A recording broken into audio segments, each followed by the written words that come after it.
personnel. According to the NBI director, as soon as they heard na ang stand officially ng Senate, yung Senate Resolution 44 at yung manifestation ni Senator Marcoleta na dapat dumaan to sa korte, hindi na nila pinursu na arestuhin siya ngayon.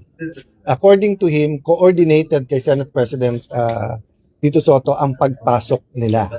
So ang balik namin sa kanya, coordinated man ang pagpasok nyo, hindi naman siguro tama o wala naman siguro nagbigay ng pahintulot makipaghabulan. So sinasabi niya that is incidents of the arrest, so we agreed to disagree at mag-fact finding. Okay. We explained to him na this is not a criminal or a administrative case that needs further study at meron pong due process. This is a contempt case. So we agreed na kaso sa magsiksikan sila dito o inhumane dito under his custody pero hindi niya pauuwiin. Okay.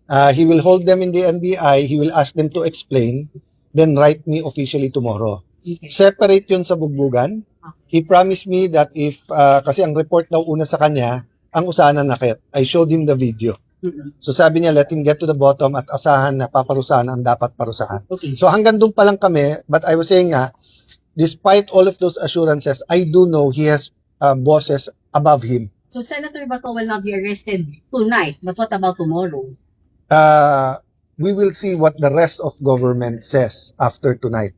But ang appeal ko sa kanila, palakasin natin ang mga korte sa Pilipinas. Walang mawawala sa atin kung mag-a-apply sila ng warrant sa korte at pababayaan nila yung due process, lahat ng legal remedies. It will strengthen us, not weaken us. So if the NBI wants to enter tomorrow the Senate premises, you will allow it? Hindi pwede. Not Hindi anymore. pwede. So yung Sinabi naman niya, kaya hindi naman daw sila papasok kung hindi sila pinayagan. at ngayon naalis na sila, sir. Yes. Umalis So, na sila, sir. ang request lang ng ibang senador not to suspend until tomorrow until sure na wala nang natira. Marami kasing text, maraming mga balita na tinitingnan niya ibang kotse, nandyan sa labas, may armas. So isa-isa clarify and I have to take the PNP.